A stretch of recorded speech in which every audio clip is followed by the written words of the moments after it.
Yeah.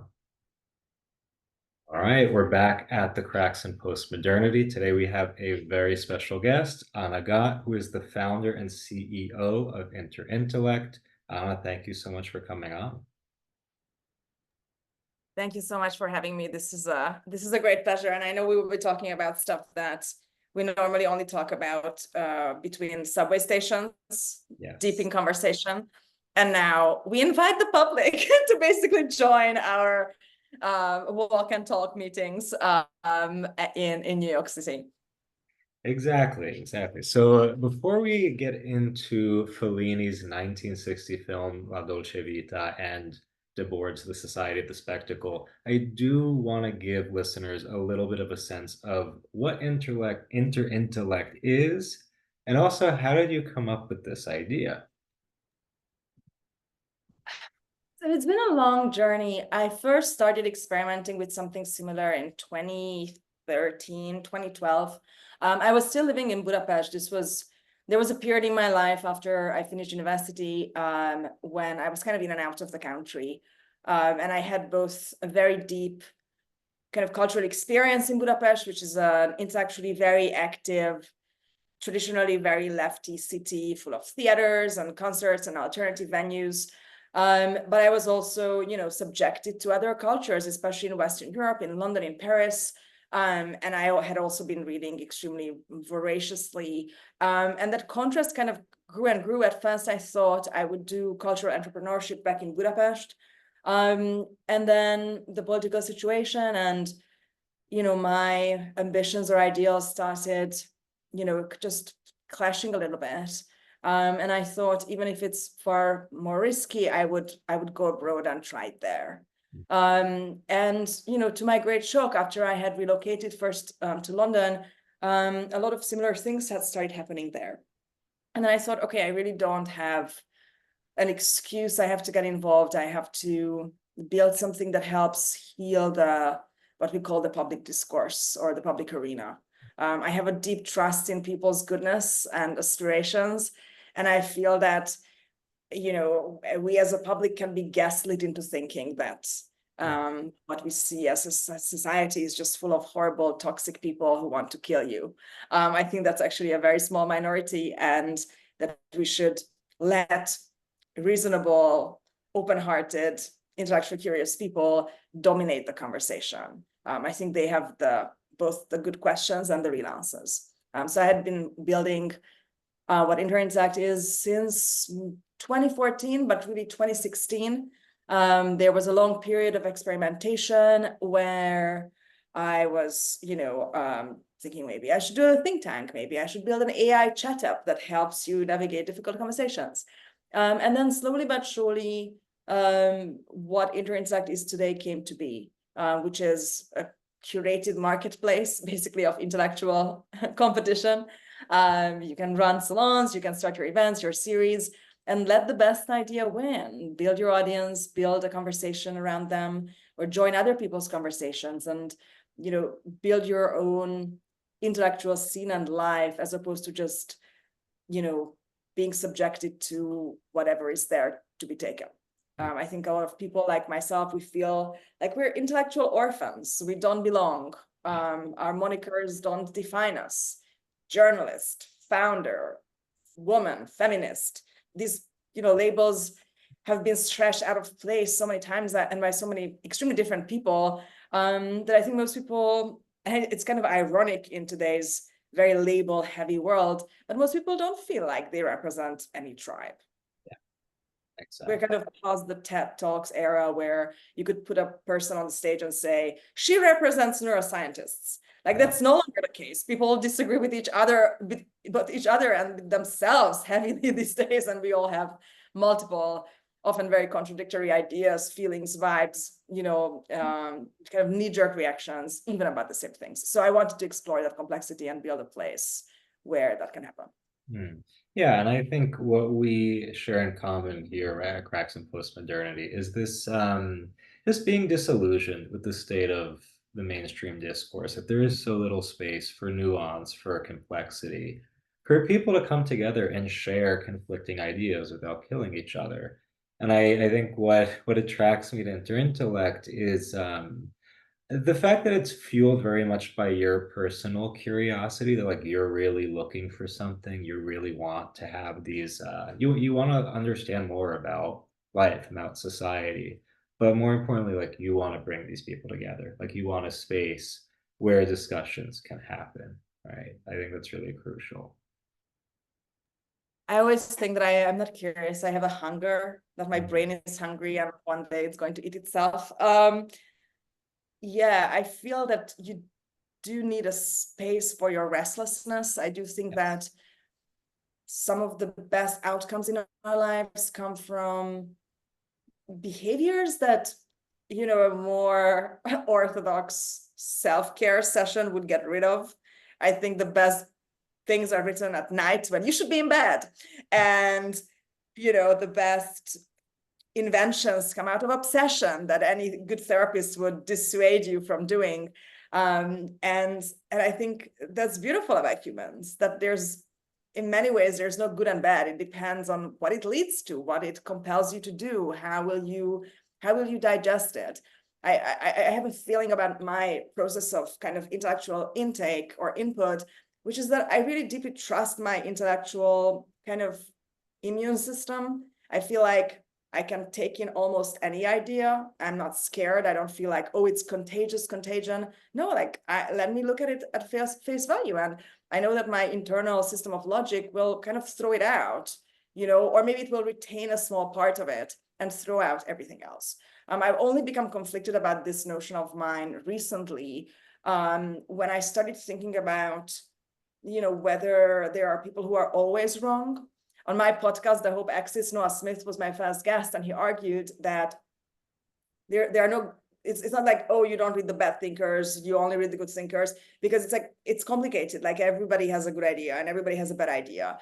And I started thinking, is there an extreme to that? Are there people who, where the framing is so wrong, the underlying framing, that within that system, everything that they say in relations with each other will somehow be misguided?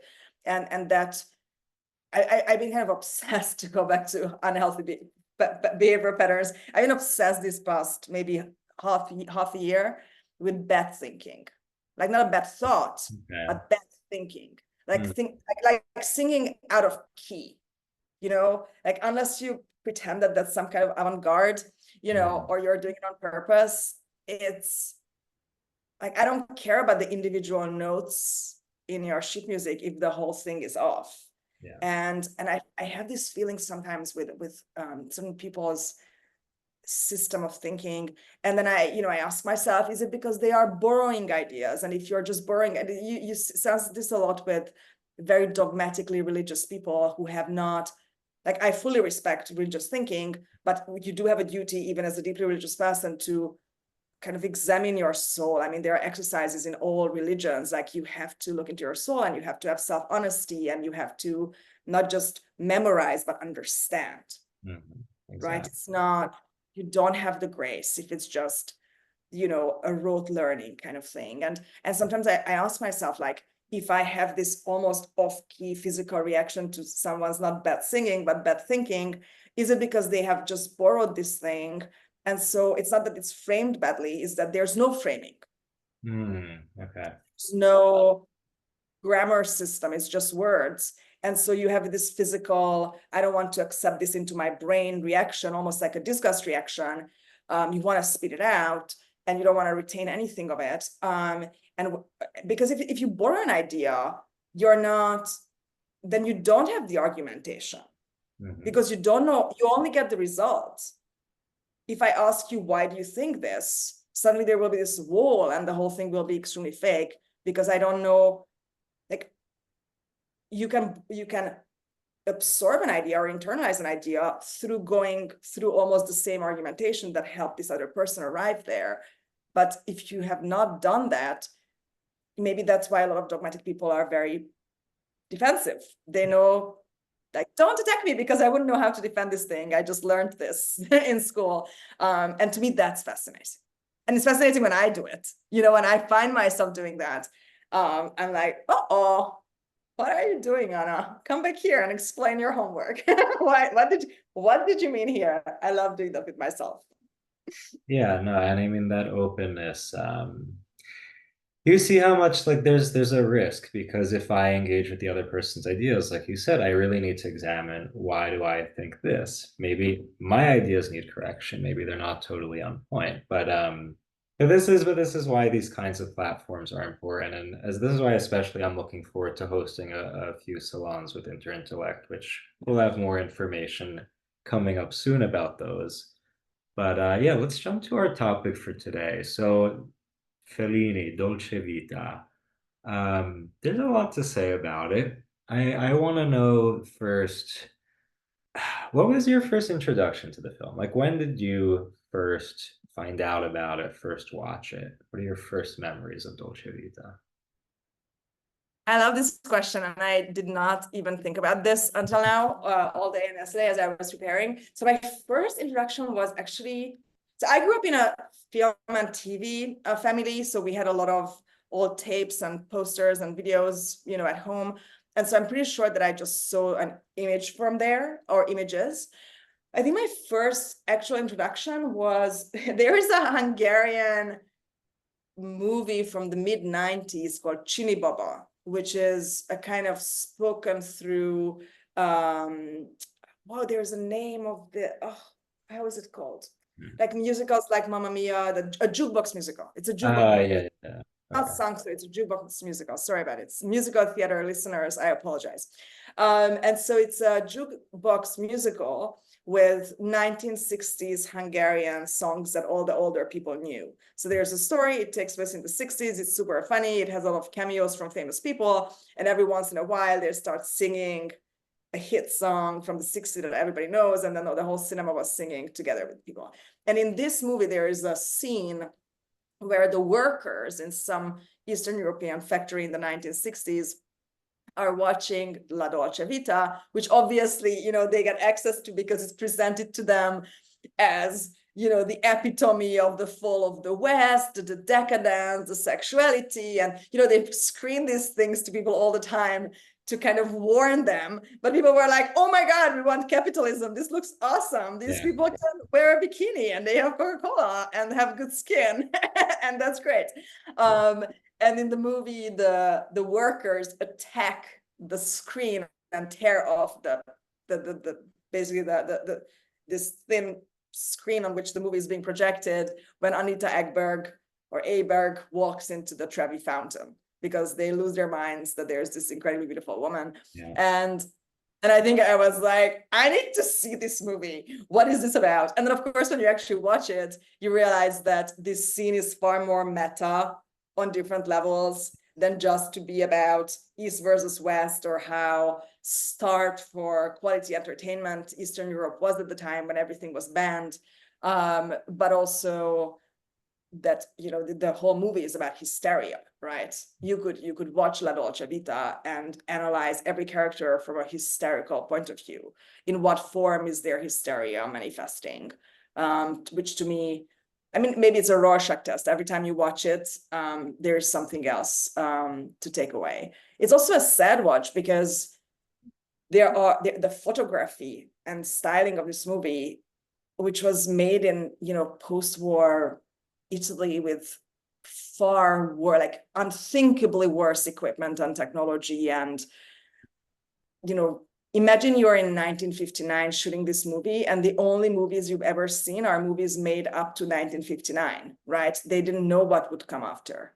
And with that knowledge, with that kind of Gaussian reception horizon, you're able to make this movie, which is so insanely beautiful and so insanely beautifully photographed. Where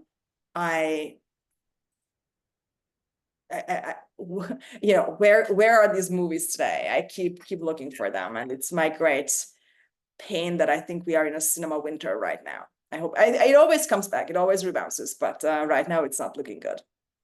When was your first time Yeah, what was your first La Dolce Vita sighting?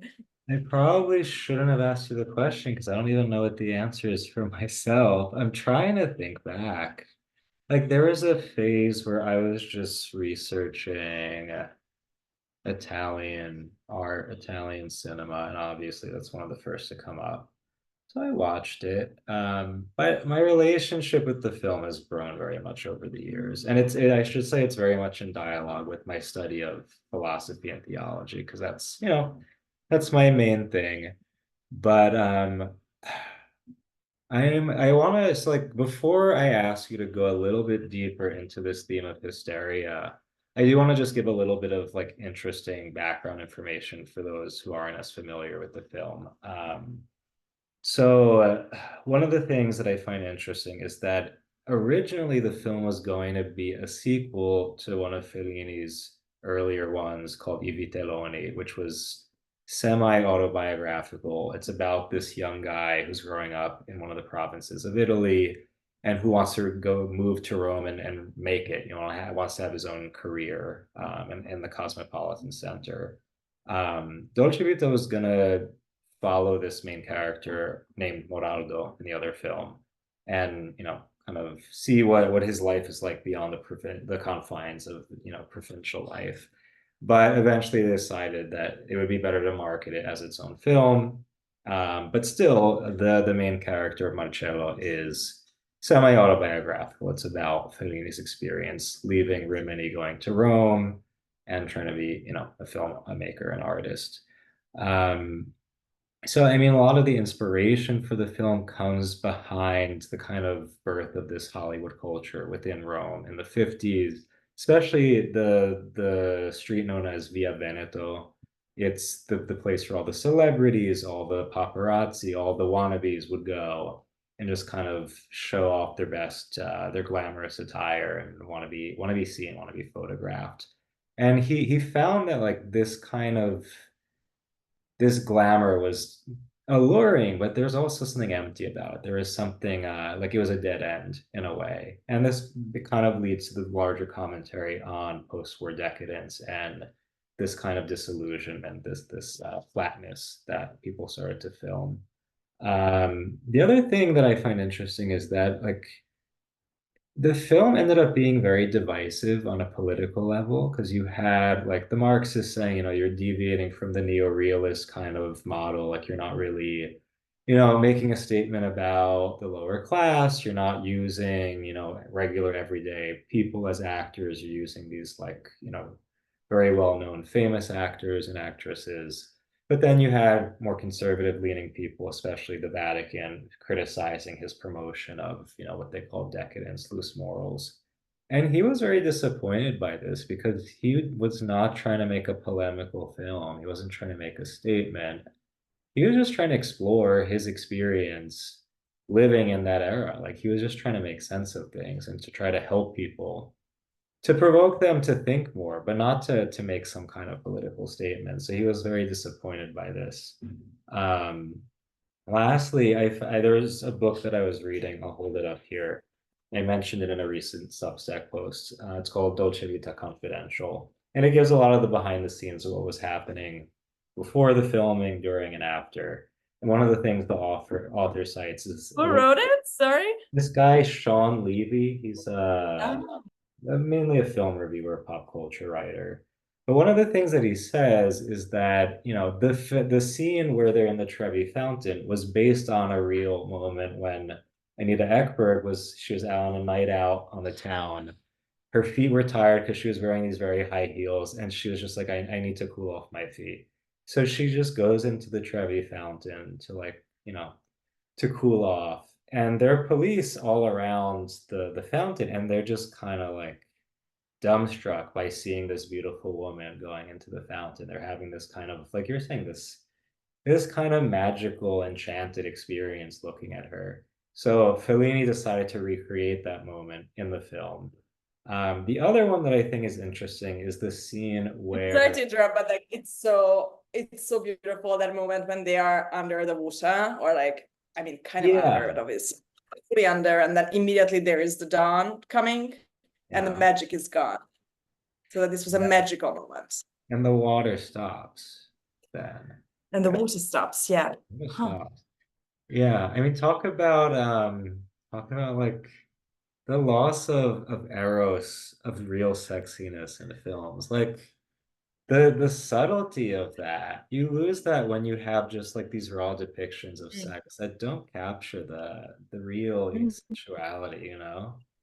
There's something, Yeah, I mean, it starts with these four women I mean, funnily, having spent so much time in America these days, these opening shots from the helicopter where you're seeing all the new buildings rising, the post-war buildings, and you know how in America it's a problem that there are not enough, homes being built. And I was like, oh, there you go, YIMBY, post-war YIMBY, they are building. But one of the things that happens, right, is the appearance of the middle class. That there are multiple women during the day who can be sunbathing on the rooftop, and they are all equally pretty, and they are wearing these nice bikinis, and it's like it's not one person, it's not a community, it's like a sequence of things. Like talk about technological reproduction. Like if you asked Marcello afterwards about these women's faces, he would not have known. The other thing that really struck me, I mean, I think this whole podcast comes out of our conversation about the closing scene of the movie, yeah, and we will talk about it, I'm sure, because for me it's such an important moment of cinema for me. I feel it's one of the best depiction of the internal conflict of the intellectual. yeah, But I forgot, and it's famously like also a communication breakdown. So Marcello and this girl called the Umbrian Angel are trying to communicate over very loud yeah, waves in a very loud part of the beach or the shore, and they are not hearing each other. They really want to communicate, but they can't. But I forgot that in the opening shot, and you forget because the opening shot or sequence is so dense with visuals and meaning and symbolism, with the sunbathing women, with the paparazzo, with the religious symbol. Obviously, there's a suspended golden over the top Jesus, being transported across these very godless new buildings and new kinds of people and new class, that it also starts with a breakdown of communication, right? yeah. The women are asking Marcello, like, where are you taking it? Mm, It being Jesus. And Marcello is trying to say, and then Marcello is trying to ask for their phone numbers. And okay, it's a very banal yeah, and a much kind of lower level complexity, miscommunication or lack of communication, but it does start with men and women not hearing each other through the noise of the machine. And it ends that way. And knowing Fellini and Bergman, they both come from the theater, right? Or in the case of Fellini, even vaudeville, yeah, they knew everything about blocking and framing. There's nothing in La Dolce Vita is there by accident. Like these people, actually in America, up to maybe the year 2007, 8, a lot of creators in film and television came from theater.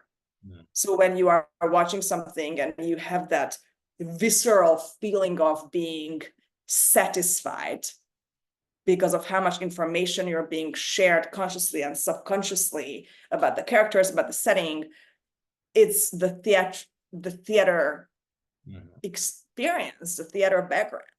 I once saw a video essay about how the Coen brothers first show a character, like as that person appears on the screen with their hair and clothes and objects and their facial expression, tells you their life story. They don't need exposition. They don't need bullshit words that nobody would ever say about themselves, right? They don't need to expose themselves because you see them.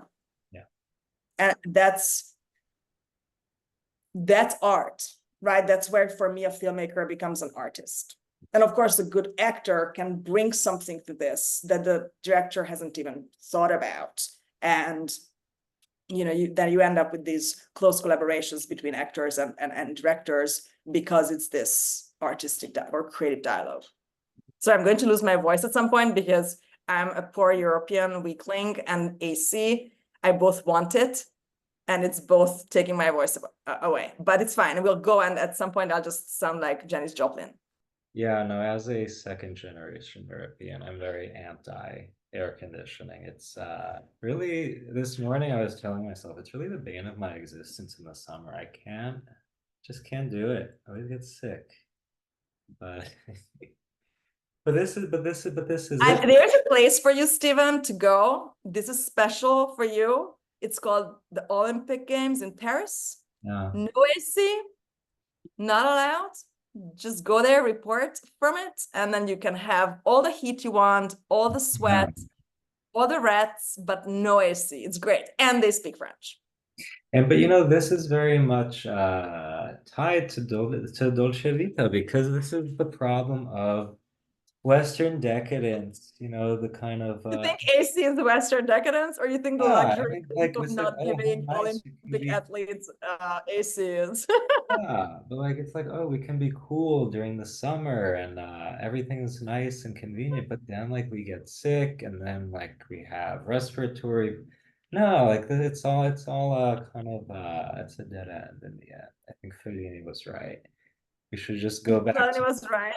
just You go don't back. know what he was saying. He's very clever in how he says it. You can't agree with him if No, because I think there's no way to watch this movie without misunderstanding at least parts of it, I think. no. Well, okay, but on this note, so this conflict between tradition and progress, the old and the new, nature and technology. I mean, one of the other scenes that is based on a true event was the Madonna sighting. So when they go into like the outskirts of Rome, and these peasants, these kids claim to see the Virgin Mary appear. Then all the townspeople go, but also the news cameras go to capture this because they want to capitalize on the moment. They want to sell, newspapers. They want to get the picture of the kids seeing Mary. And you have this juxtaposition of the old world, the old religion, the peasants, it's the old time culture with the new technology, the spectacular society, the sensational. You're turning Virgin Mary into a kind of celebrity who you want to, the paparazzi want to get a picture of her too.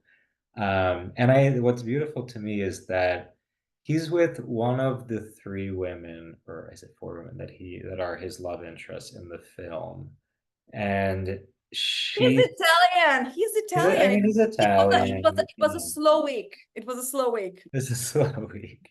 Nothing shocking for Italians, but um, I think it was Emma. I think that was her name.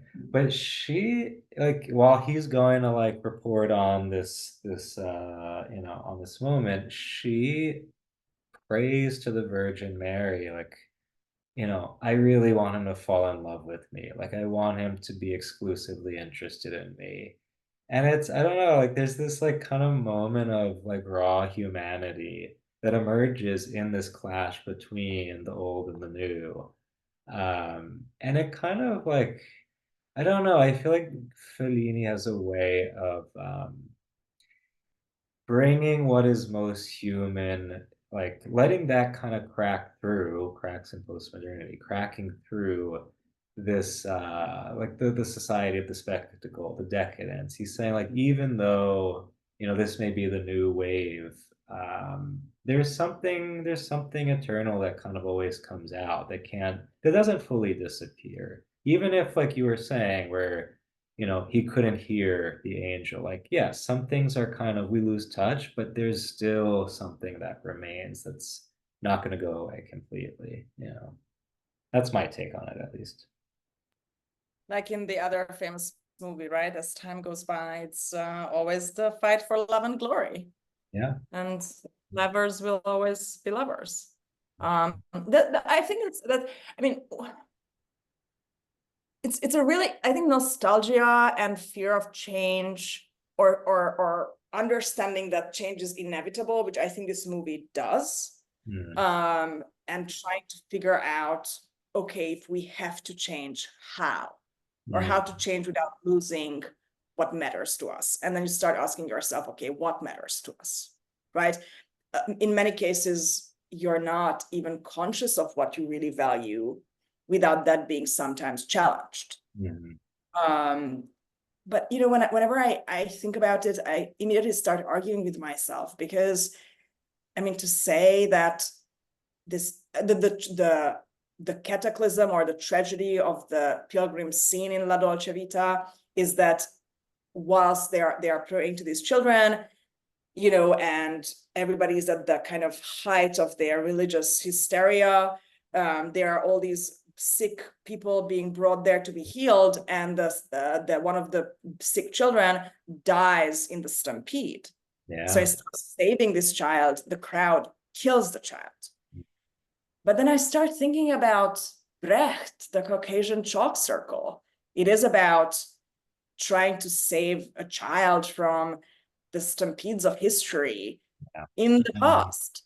Or you think about Joan of Arc, or you think about, are we really the society of spectacle? Or was it when it was completely normal on Sunday for you and I to go and watch an execution of thieves, but they stole, so they should die. Yeah. I I think for me, whenever we talk about technological reproduction or kind of amplification, I think you can't multiply zero by things and then get anything other than zero. You can Yeah. only multiply things that are non-zero, which means that you can only amplify, speed up, or reproduce things that already exist. What Yeah. happens here, right, is that there are like the private moment of contemplation or devotion that you mentioned with Emma praying, Mm. or something quite weird to pray for, by the way, because it's not really in the Catholic, catechism that you should pray for a cheater only loving you and you're also Yeah. not married. I think like that's, it's already a little bit juvenile. It's like a 12-year-old praying. Yeah. But that there are that it's kind of a base emotion, and devotion that ends up in a horror story is also a kind of eternal situation that has always happened ever since there were humans on Earth. And then you have these mechanisms aided by media and technology that can choose which one to amplify. And the problem is that Mm. both end up losing their core essence when you amplify them. Like if you amplified true love into something extremely public, or extremely public, we would start doubting its veracity. And if you Yeah. amplify religious hysteria by sending enormous crowds somewhere, without that being like a long tradition that you should respect, then I have doubts, right? Is it real, or are you just like Yeah. going there for the fun of it? Yeah, so this point you're making though, that it's like it's not zero, like you can't multiply zero. Like there has to already be some precedent for this kind of expansion, especially when we're talking about the spectacle, because we know this, like there's always been an attraction to these spectacular events. I think, but this point though, that's like when it's multiplied to this mass scale, the core, the essence is lost. And this is what's something that Debord talks about in the society of the spectacle. It's because these spectacles proliferate, like we start to develop a taste for the sign more than the signified. So the surface, that which is all glamorous and shiny, is what captivates us more so than like what that spectacle is kind of drawing us into. We, we start to crave the hype of the spectacle. And I mean, I've made this example. I know a lot of people get mad at me for this, but like if I take the spectacle of Taylor Swift's career, I mean, she is one of the most spectacular pop artists we have today. People are paying thousands of dollars to go see her. I don't think she's a bad artist. I don't think she's the greatest artist in the world right now. But this for me is an example that like we get very caught up by the hype that this woman she's selling all these records and I want to be part of the fandom and I want to go to the concert. But like, wait, but what is she selling? Like the music's decent, but like, is it worth $2,000? I'm not gonna pay that $2,000. But this is kind of Debord's point that like we're more attracted to the allure of the spectacle than like, again, like she's not offering that much substance. But the thing that's interesting about this in the film though is like the concept of paparazzi, like that term came into popularity because of the film. And it's the the phenomenon of these photographers who chase after celebrities doing mundane things like going out to eat or to pump gas into their car or whatever, it really became like a career of its own in Rome. Like that's like the kind of first place we see it. And you see, okay, like now it's a fact of life. Like we know that there are paparazzi. Now, celebrities have become their own paparazzi with their Instagram stories. But this idea that like, I don't know, the spectacle of capturing the image of the celebrity, it's like you see the separation between the sign and the signified. Like when you capture this picture, you lose sight of the fact first that this is a human being, that most of them are artists, they have some craft, but we reduce it to like, oh, did you see what Britney Spears was doing? Did you see her latest Instagram reel where she's dancing naked? So I don't know, the idea of the paparazzi and the spectacle, the multiplication of these spectacles, I think there's a lot there. That's so interesting because for me, and maybe this is where I'm a little bit weird. Someone like Taylor Swift completely lost her interestingness to me the moment when she became this entertainment machine.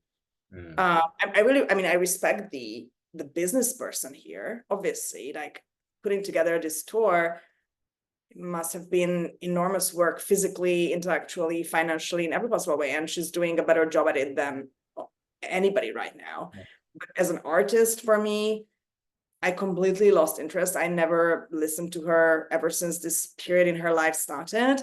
Um, she stopped being a kind of parasocial relationship for me as a listener, where I can kind of lull myself temporarily into feeling that she gets me personally, which is the core of these relationships, whether religious or pop cultural or political. Yeah. It's basically like a distributed Vegas residency, what she's doing. She just does it around the world. I can imagine, I see a lot of my friends traveling to really like sometimes different continents from where they live to go to the concerts. And I think what they are seeking is monoculture. Yeah. Today, monoculture doesn't come to you. It doesn't come into your TV like it did in the 60s. You have to go after it and kind of commune with other people. And I can imagine that if in your friend circle, everybody has already seen Taylor Swift live and it was an important moment in their lives, then you also want to have this experience. I think it's important for people who they go with, and it's an experience. Yeah. And then, we can ask ourselves, is it because, I don't know, because people are lonely and they don't have significant experiences with each other anymore? But I don't think that's true. I think since you read The Dawn of Everything, we have DNA evidence of people undertaking different forms of pilgrimage from a very, very early era, even probably before Homo sapiens came to be. We, went after seasons and went after markets and went after religious festivals. Monica L. Smith, in her wonderful book, The First 6,000 Years, argues that the book is about the history of cities. And she says that, people used to spend some time a year in festival sites. So you would go there and there would be music and new religions and like new things invented and new people to hook up with. And it was a trading moment and it was great. There were drugs and booze, and it's like now when you go to Burning Man or I don't know, Woodstock. It was a lot of fun, right? And then everybody like packed up, and as a changed person, maybe with a new fiance, maybe with a new tattoo, maybe with a new STD, you would go home, right, to your own cave. And what Monica argues is that people spent time in these sites, and first, they just left behind a certain kind of priestly class to look after the venue, right? But then more and more people moved there, first as service industry for these priests, or in any other way, building housing for them, et cetera, et cetera. And then at some point, we just never left. Like we both are sitting in New York City, and we probably both think that the fact that there are all these places for art and food from all over the world and all these languages, and you can be however you want to be politically, sexually, whatever, that's good. right? And so Monica Smith basically argues that we have moved permanently into festival sites. Yeah. And a lot of times when we feel like this is not normal life, I haven't slept in 2 weeks, I drink too much, I spend too much on fashion and whatever other things that it's too loud, you know, whatever other things people in Paris and Tokyo and London and New York and LA are arguing about or complaining about is, yeah, because you live in a festival. You moved into a festival, you had all the peace and quiet and health and berries and whatever in your little tribe by the river. And at some point you were like, fuck this. I don't want peace and quiet. And then we move into the city and then we are nostalgic. Like, oh, I should get a cabin upstate, you know? Oh, what if it could be peaceful? But then you would be bored there and there are not enough people there, you know? And so it's the eternal, when you're here, you're dreaming about that. When you're there, you're dreaming about this kind of Grass is always green. seesaw effect. And it's there in La Dolce Vita. Like you have the Campania, you have the village, right? Or the countryside, the back country, which is really Italian. Yeah. And then you have the, I mean, this is the American story, right? And then you have the cosmopolitan, debauched, spineless, decadent city. Yeah. And of course, if you look closer, it gets more complicated because boy, would somebody living in an actual village tell you about all the debauchery and spinelessness going on there. You just don't see it because you're only visiting. And then there's all this goodness and altruism and care that have to exist in cities. Otherwise, you would not be able to live here. Yeah. No. The helping of the stranger, which is not the case in a village, right? In the village, you help your cousin because you own a business together. And in a city, you know, you help so that you will also be helped one day. Yeah. Yeah. No, it's this eternal dynamic always going on. But I'm curious to know more about what do you see this theme of hysteria? What do you see going on in the film here? I mean, I mean, if a psychiatrist watched this movie really with just the professional hat on, you know, she would see a lot of different displays of mental illness, or what today would be categorized as mental illness, Sure. From religious fervor to or zealotry even, to suicidal ideation, really deep burnout or depression that Madalena is dealing with, alcoholism. I mean, Nico is in the movie, so drug addiction. There are just, it seems like everybody's on the edge in this movie. When whatever the F is happening with Anita Ekberg, like that's also not normal. Like she seems insanely checked out from reality. She clearly lives in a very, very abusive relationship and tried to flee from it.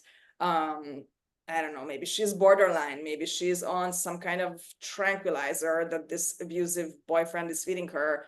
We don't know, but if anybody's familiar with the history of Hollywood, you know that in 1959, 1960, people were on things. It's like nobody was on nothing.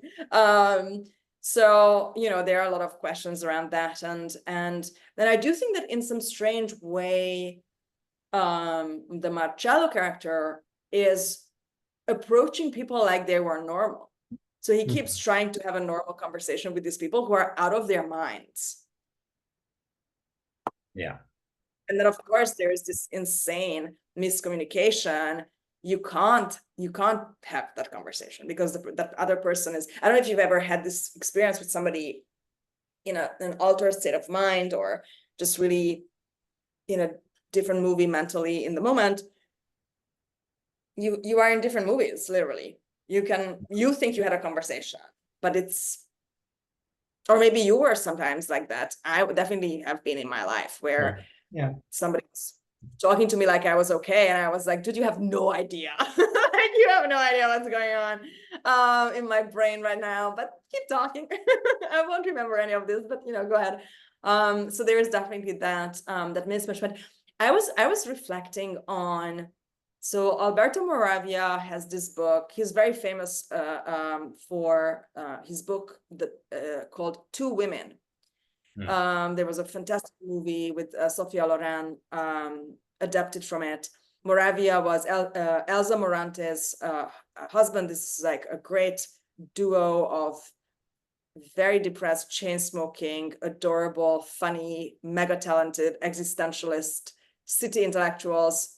Like imagine Adorno on a bad day, that level of Yeah. cheer.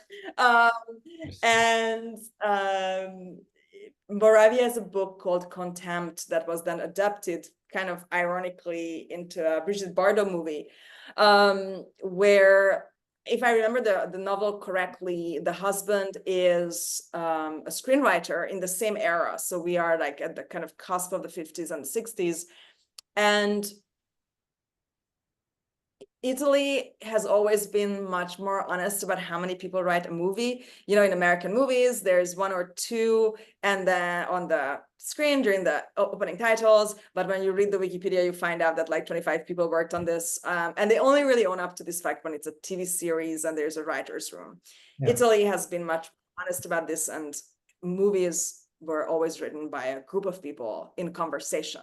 And so there's this group of people in Contempt, Le Mépris in the French, and one of them is the husband is the main character, and they are trying to adopt in a beautifully symbolic way the Odyssey into a Hollywood super production being shot to be shot in Italy, and it's the wife who basically falls out of love with the husband, Yeah.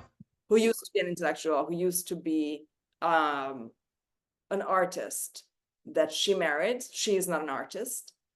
And when he becomes just like her, just an employee following orders, she completely checks out. And I thought that's such an interesting, it's a small novel, right? Like very short, but there's so much in it. And it's basically a variation of the same theme, same era, and the same juxtaposition of literature and cinema. Of course, it's weird for us because if from 2024 you look back at La Dolce Vita, it seems incredibly literary, right? Because compared with the Yeah. lot of films that came after in the history of cinema, of course, there have been amazing movies as well. We sometimes look at like a Charlie Kaufman movie or something and say, oh, this is a literary piece, or Mad Men is like that's literary screenwriting. But for us, La Dolce Vita is insanely literary. Like we call these art house movies, etc., etc. But for them in the moment, it was the antithesis of literature. Mm. It was the kind of violation of the Italian language.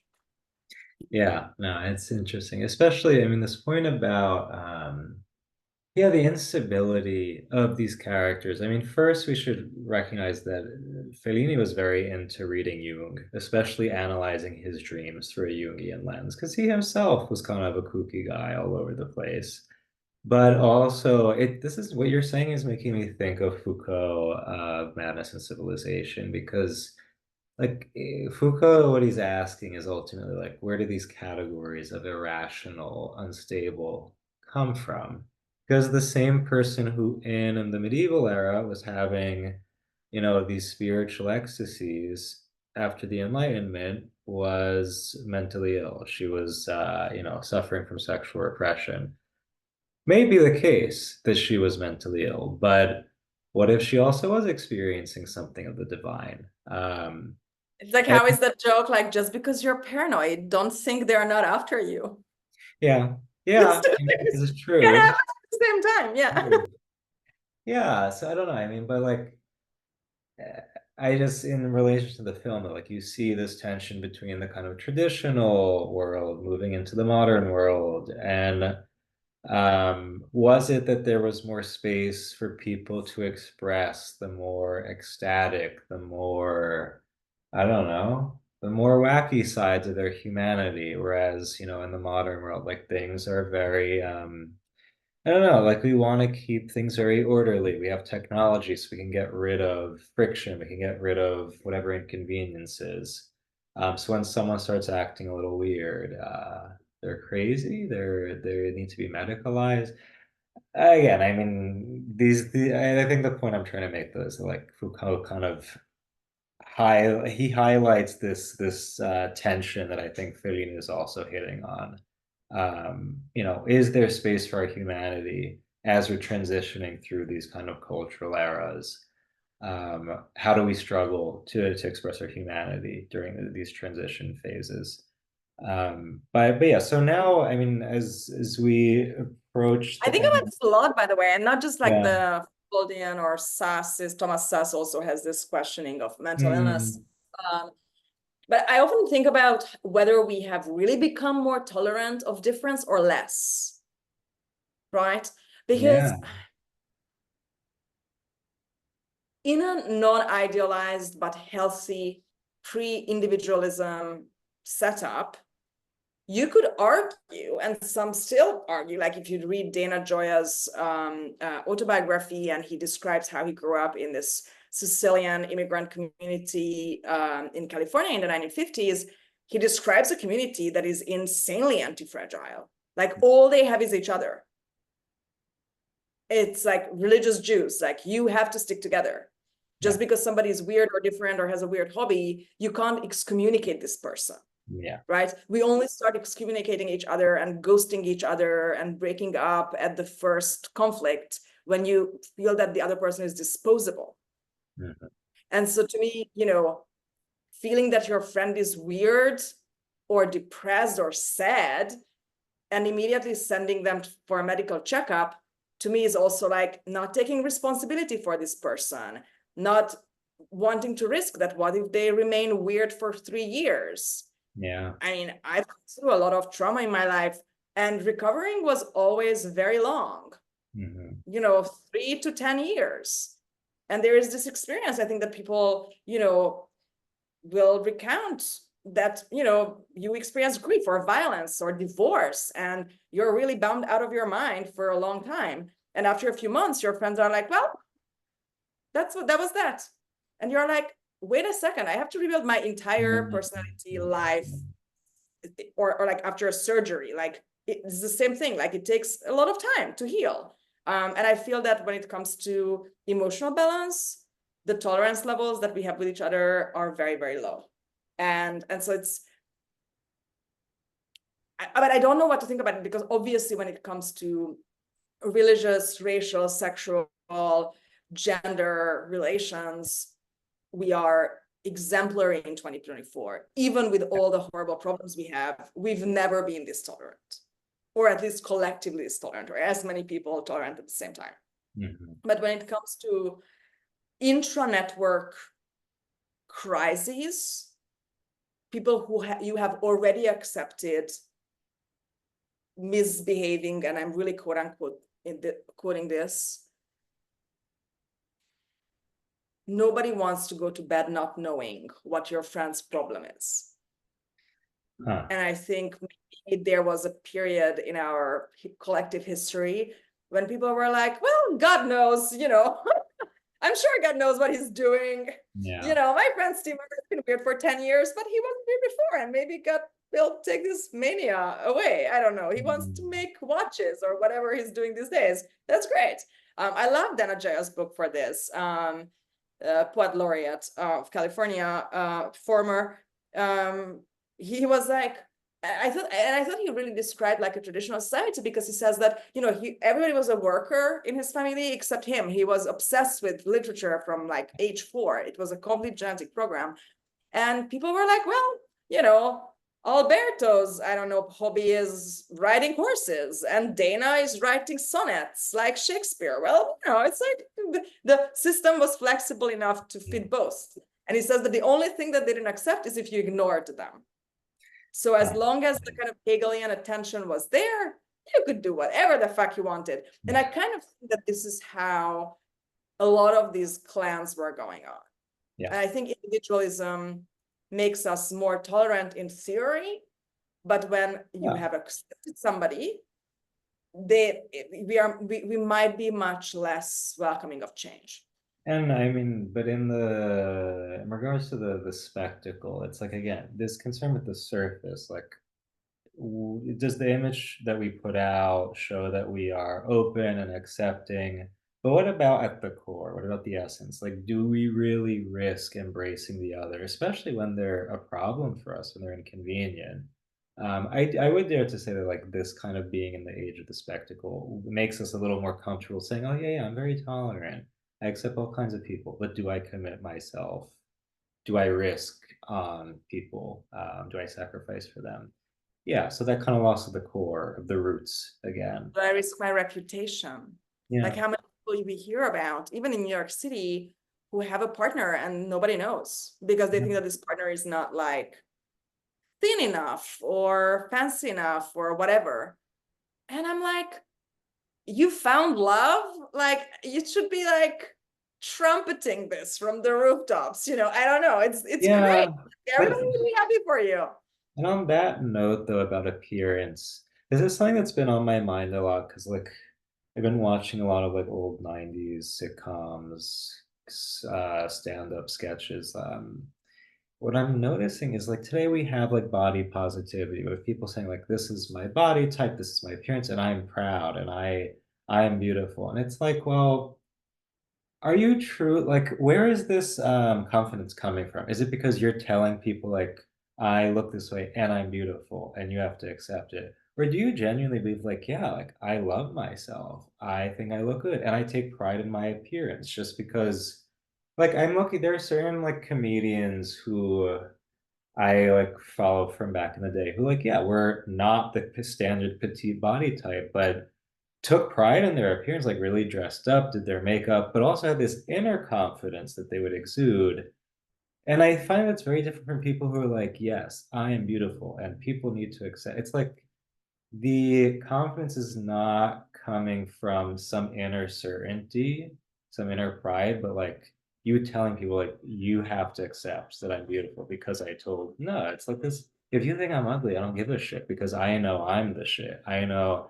I don't know. So that's what I kind of Like think is everything is missing. beautiful, nothing is beautiful, no, because beauty is a relative thing, right? So I used to ride horses, and there was, I remember like the first time we had to like clean the horses afterwards, and like one of the horses was just so much more beautiful, and like all the three girls that we were there, we wanted that horse, we wanted to clean that horse. And I remember the trainer, like an older guy, was like, girls always want to clean that horse.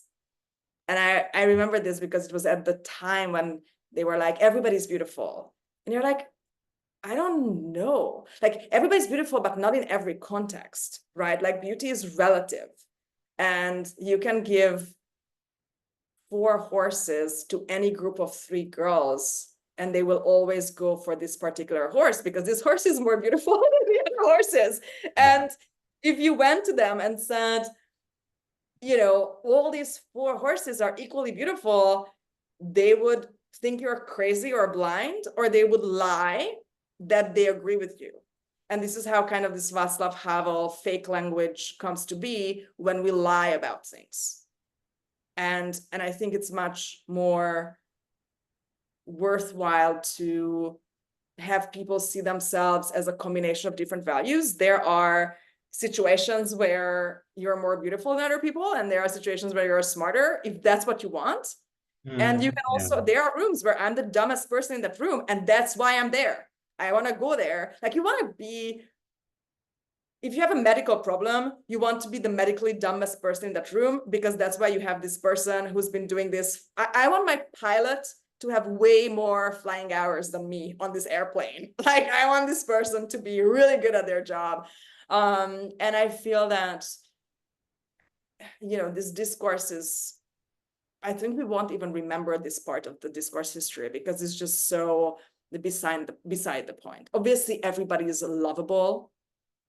Everybody has inner beauty. And then all the other things are relative and contextual. I think if you live in a society that contextualizes beauty in a way that you can never, ever be beautiful anywhere, that's terrible. Like, yeah, you should be the most beautiful person for your spouse and Mm. your children and your best friends and on your wedding day. and you should have those things, but we can't guarantee you that you will be, I don't know, that any random woman that you would pick would be the fastest at the Olympics, the thinnest person at a Victoria's Secret show, if those still exist, or the highest octave in the Milano Scala. Like, we can't guarantee those things to you, because that's just not how the relativity of how humans experience quality works. Yeah. So yeah, that's, I mean, La Dolce Vita is full of objective beauty, right? And even the loss thereof, or the emptiness thereof. And then you're left with just the beauty, just the architectural beauty and religious beauty and physical beauty of people. And there's nothing in it. To me, that's a far greater tragedy, to have beauty that has been emptied out, or intellect that has been emptied out, moral gestures like marrying somebody, or committing to somebody, or being somebody's friend, and those beautiful things that are sometimes physical beauty, sometimes intellectual beauty, sometimes artistic beauty, losing their inner essence. To me, that's that's where the conversation gets interesting. Yeah. So just to wrap things up, I want to hear your take on the final scene, because there's so many ways one could read it, but I want to hear, what do you think of the scene on the beach and the washed up sea monster, the fish that appears? Man, I wish I have so many thoughts. I could write like a 3-volume monography that nobody would ever read. I mean, let's tell the listeners what happens in this situation, right? So after getting plenty of chance from our dear Lord to change his ways, through love, death, tragedy, facing the travesty of popular culture, eroding social ties, cultural tradition, religious sentiment, conjugal duty, Marcello doesn't learn. In fact, he chooses not to learn. He goes to something that's the closest to an orgy in the film, that comes close to orgies multiple times. He goes to his party with the worst people that we meet in the movie, right? Like, there are better people and worse people in this movie, and this is like the worst people. So he chooses the dumbest party goers, basically, that he can find, where there's not even the redeeming element of like at least a deep conversation over the cigar. There are no conversations left.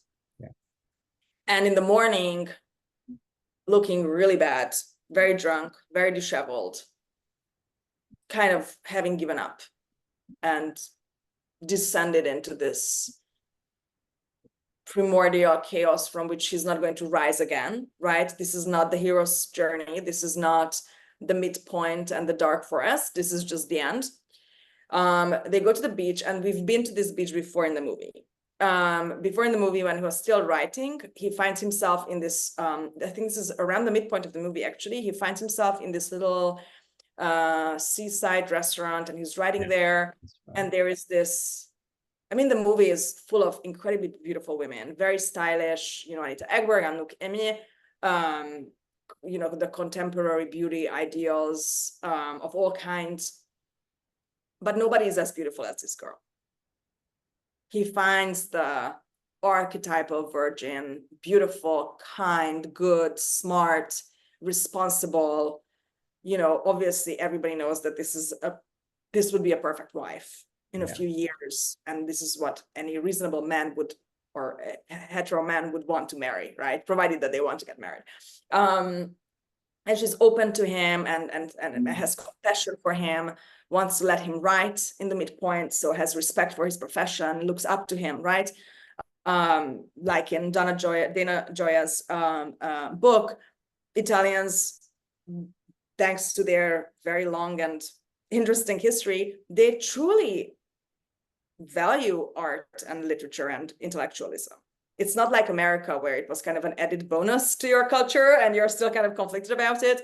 Italians look up to their teachers and their journalists, and those are, like in France, like those people made history, and there is an admiration, a built-in admiration in the culture, whether you are participating in it or not. And so this girl has that, and you know, Marcello in any other movie could go after this girl, but he can't already because he's dirty and she's pure. And so she becomes the antithesis to everything, far more than Emma, the fiance, who might be a little bit purer than Marcello, but she's still with him, right? And if your friend was with Marcello, you would be like, girl, you need to leave this guy. Yeah. You can't escape untainted, I think, from this relationship. And at the end, in the morning, when, like with the Anita Ekberg scene, you know, the sun comes up and shows everything in a very stark light, and all the things that you can tell yourself during the night are gone because you have to look at this person that you're with.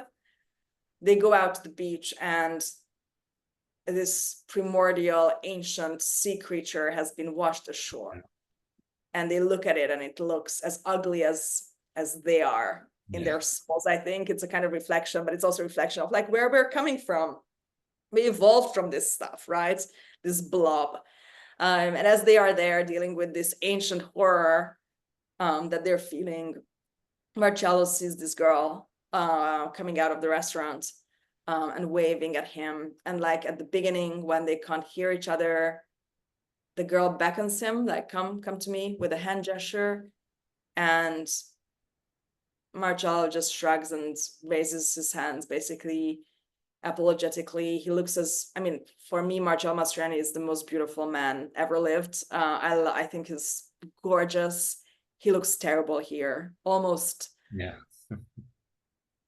He looks like an old crone almost. He Mm. loses his masculinity and everything. He looks like a blob himself. And somehow, after all these deaths and tragedies in the movie, this is where we are the most hurt, because this is where, as with the death of a child, two people who should be together and not being able to be together hurts us, not just for them, but because it's a loss of hope. They will never have a future. They will never have children. Those children will never have children.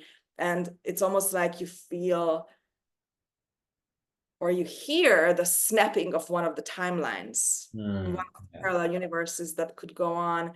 You know, in many religions, I mean, Judaism is very, very pronounced that, you know, saving one man's life is saving all of mankind, because this person might have descendants or invent something, or like there's a future. You increase optionality. It's always good.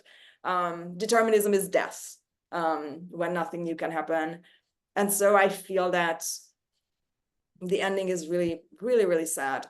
And as an intellectual and as somebody working with intellectuals all day, every day, like yourself, you know, it's also, this is the inner conflict of every intellectual, right? We have the pure idealistic, almost religiously contemplative, not of this world side, and the social side that would give up the contemplation for a good party, for schmoozing with the right people, rubbing shoulders with people we respect. We are susceptible to addictions, to status and second-hand fame and drugs and alcohol, and in all forms. And we are in danger of not seeing when we've gone old, right? At the end, you also see Marcello going old, especially in contrast with this very young girl. I remember when I worked in music, and there were these people, you know, where you could see that this person used to be very beautiful as a man or a woman, but now they are seeming a little bit ridiculous. You know, they are still trying to squeeze into the same pair of leather pants, and they are hitting on these young girls that would have been so easy for them 10 years ago. And now they think that this old guy is ridiculous, you know, and they don't know they're pathetic yet, but you are wondering from the outside. Mm. So there are a lot of levels to it, but I think I don't know many movies with such an incredibly, you know, symbolic ending. Maybe Thelma and Louise would be like that, or The Cranes Are Flying, when the girl distributes the flowers at the train station to other people when her lover doesn't come back from the war, so that at least other people can be happy. There's so much I think that most of these movie endings come to be because they don't know how to end the movie. There's always this problem that you don't know how to end it. And then they scrap up something from kind of their subconscious quickly. And it ends up carrying almost more weight and more, essence than the entire movie altogether. So I think that's just really, really beautiful. Yeah.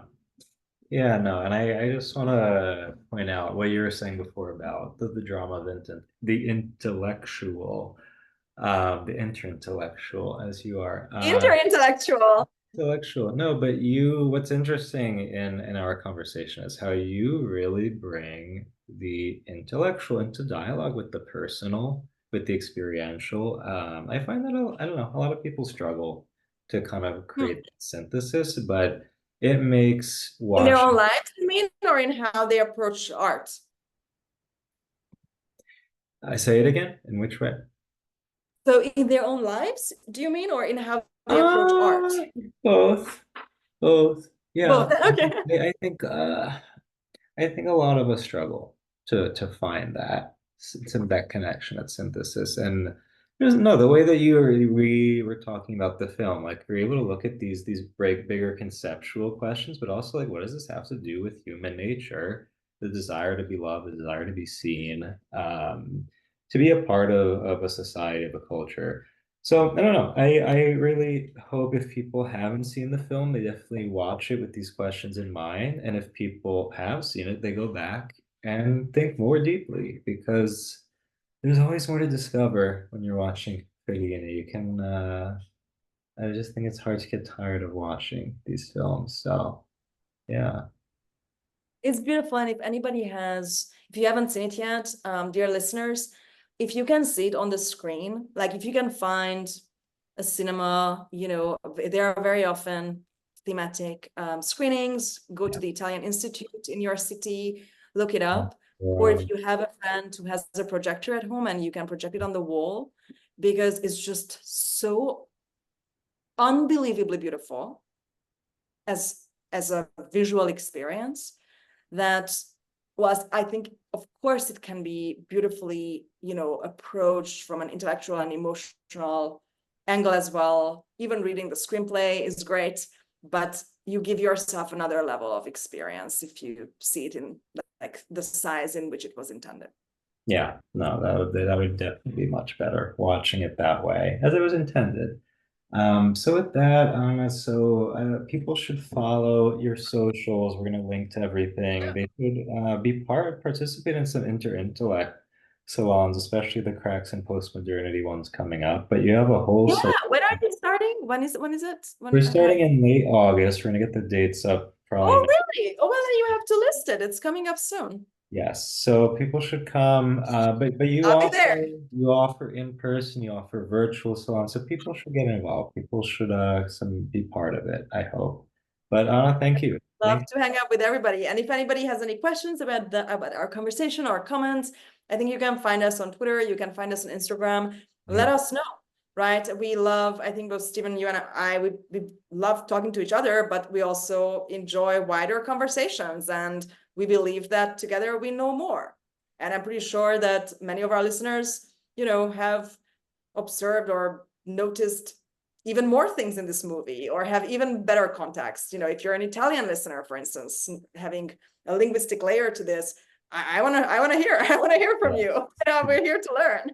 yeah, absolutely. Well, Anna, thank you for coming on. Thank you so much.